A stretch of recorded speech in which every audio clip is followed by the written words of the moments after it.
Bonjour tout le monde, me voilà en balade dans la forêt. Et oui, je voulais vous faire ce live pour vous parler d'équilibre.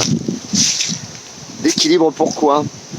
Alors l'équilibre là, je le manifeste par cette balade que je fais en forêt. Il fait super beau, pas très chaud, mais en tout cas on a un beau soleil. Je sais pas si vous avez remarqué, on a un automne plutôt agréable cette année. Beaucoup de soleil, beaucoup de soleil et c'est très agréable. Le ciel là il est hyper bleu. Donc l'équilibre être et faire, je sais pas si ça vous parle. Pour beaucoup, je pense que non, parce qu'on a tendance à être enfermé dans le faire, c'est-à-dire qu'on fait beaucoup, on fait constamment, mais tout le temps dans le faire. On travaille, on roule, on fait le ménage, on fait la lessive, on fait à manger, on fait les courses, on fait les devoirs des enfants, enfin, c'est pas nous qui les faisons, mais on les accompagne. Bref, beaucoup de faire dans notre vie. Et ce faire fait que on en oublie très souvent d'être. En tout cas, on est, mais il y a un déséquilibre entre être et faire. En tout cas, moi, je trouve. Par exemple, on travaille 5 jours sur 7 dans la semaine et on a 2 jours de la semaine où on est plus dans l'être, on profite, des apéros, on se pose. Donc moi, je trouve que c'est assez déséquilibré quand même. 5 jours de travail pour 2 jours de repos, pour moi, c'est déséquilibré. Pareil pour les vacances. Moi, j'avais la chance d'avoir beaucoup de vacances quand même, mais il y en a, ils ont que 5 semaines dans l'année. Donc, vous vous rendez compte que dans l'année, vous n'avez que 5 semaines pour être. C'est-à-dire prendre soin de vos loisirs, de vos plaisirs, de vos envies. Tout le reste de l'année, vous êtes au travail. Vous partez le matin, prenez la route, les bouchons pour certains. Vous passez votre journée au bureau ou ailleurs. Et moi, je trouve que...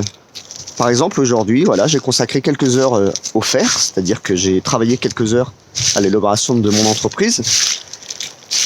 Et je suis convaincu qu'on n'a pas besoin de 8 heures par jour pour travailler efficacement, productivement. Qu'on peut travailler que quelques heures dans la journée et être aussi efficace que si on avait travaillé 8 heures. Sauf qu'à la différence, c'est qu'en ayant travaillé que 4 heures, par exemple, hein, et ben on dégage beaucoup de temps pour être. Alors être, c'est quoi? C'est profiter. Par exemple, c'est se balader dans la nature comme je le fais. C'est s'adonner à nos passions, à nos envies, parce que je pense que comme beaucoup de monde, vous avez des envies, des passions, des choses qui vous font vibrer. Pour ceux qui me connaissent, vous savez que j'aime beaucoup bricoler, par exemple, beaucoup réparer les choses par moi-même. Et ben ce temps libéré pourrait me permettre ce genre de choses. J'ai récemment construit un lit cabane pour ma fille, puisqu'elle me le réclamait. Si j'avais travaillé 8 heures par jour tous les jours, j'aurais eu beaucoup de mal à trouver le temps pour le faire. Si vous allez me dire le week-end, sauf que le week-end après le travail, après la semaine, je suis fatigué et j'avais pas forcément envie de le faire. Alors que là, en me libérant du temps dans la semaine, eh bien, je suis plus disposé à le faire. Alors vous me direz, oui, t'es bien gentil David, mais faut bien travailler dans la vie.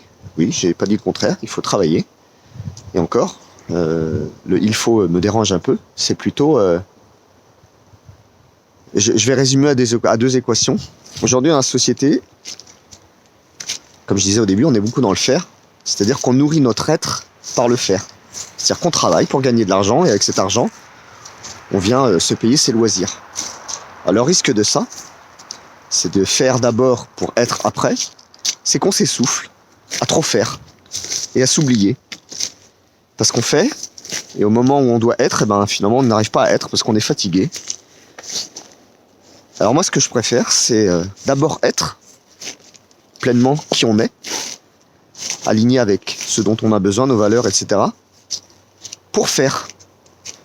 Et quand on fait ça dans ce sens-là, ben, on est beaucoup plus enclin à faire des choses efficacement. Regardez les gens qui sont passionnés, qui travaillent dans un métier passion. Demandez-leur s'ils travaillent, ils vont vous dire non, je ne travaille pas. Moi, j'ai pas l'impression de travailler. Moi, je m'amuse, je m'éclate, je fais un métier passion. C'est-à-dire que c'est pas une contrainte pour moi le travail que je fais. Et je trouve que ce genre de personnes, on en croise très peu dans nos vies. Des gens qui nous disent non, moi j'ai un plaisir énorme à travailler. D'ailleurs, je ne travaille pas. Moi, je m'amuse. La plupart des gens avec qui j'échange,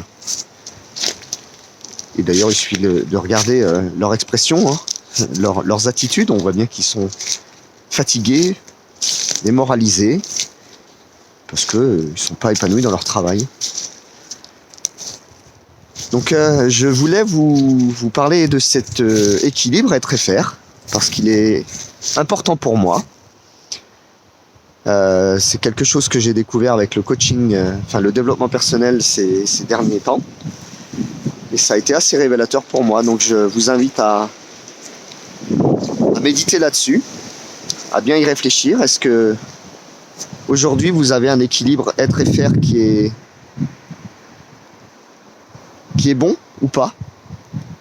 Est-ce que vous avez le sentiment de profiter pleinement dans la dimension être?